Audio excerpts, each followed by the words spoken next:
The morning air at Camp Pendleton smelled of gun oil and ambition.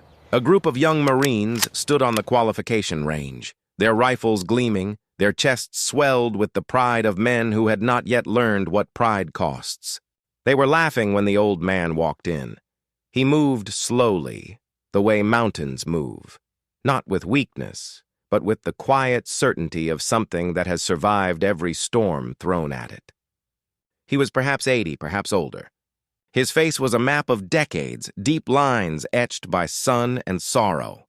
He wore civilian clothes, faded and simple, and on his left breast pocket, nearly hidden beneath the fold of his jacket, sat a small embroidered patch, dark, weathered, nearly unreadable. He approached the weapons rack and, with steady hands, reached out and rested his fingers on one of the rifles. "Sir, you can't touch that," said a young lance corporal named Davies. Barely 22, his smirk quick and careless. "This is a live fire range, not a museum," the others laughed.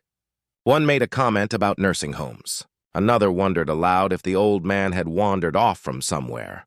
The laughter rolled easily among them, the way cruelty does when it doesn't know it's cruelty. The old man didn't flinch. He simply looked at the rifle with eyes that had seen things these boys couldn't dream of, and he said quietly, "I just want to hold it one more time." More laughter. Davies shook his head and turned away. "Someone get this guy out of here before the sergeant major shows up. They never heard the..." Footsteps behind them.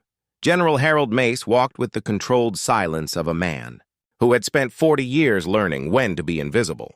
He was the kind of man whose decorations alone could silence a room, and he had arrived for an unannounced inspection, as was his habit.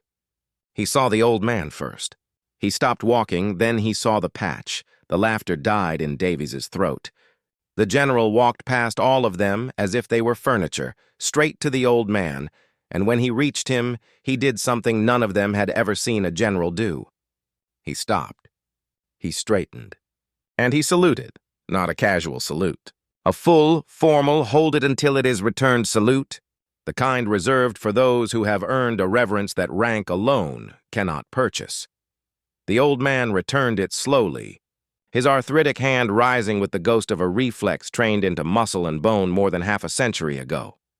"Sergeant Major Ellis," the general said, his voice low and rough. "I didn't know you were coming today." "I didn't either," the old man replied. "My grandson is training here. I just wanted to see." General Mace turned then, and the Marines standing behind him felt the temperature drop 10 degrees. His eyes moved across each face, reading them the way only someone who had commanded thousands of men could read a crowd. He knew exactly what had happened. He had heard the laughter from the doorway. "This man," the general said, his voice carrying the full weight of authority, "held a ridge in Vietnam for 11 hours with 6 men against a force of 80. He went back into fire twice to carry out wounded Marines, one of whom was my father." He paused, letting the silence do its work. "My father came home because of him. I exist because of him. This Marine retired as Sergeant Major of the Marine Corps. He has forgotten more about service than any of you have yet begun to learn." Davies felt the world tilt beneath his feet. The smirk was gone so completely, it was as if it had never existed. The general turned back to Ellis and gently lifted the rifle from the rack himself.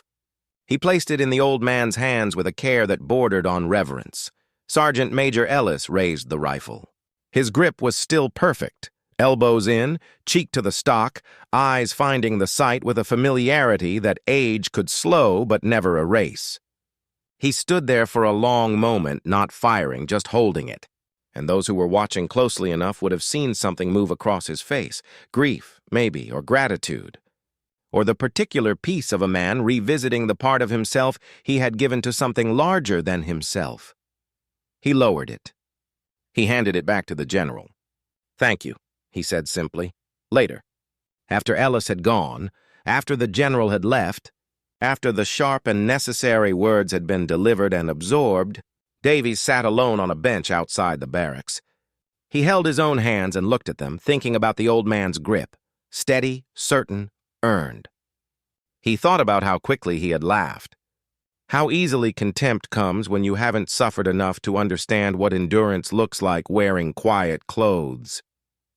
He made a decision in that silence. Not dramatic, not announced.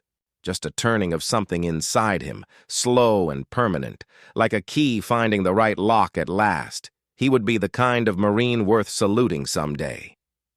He would earn that. Starting tomorrow. Starting now.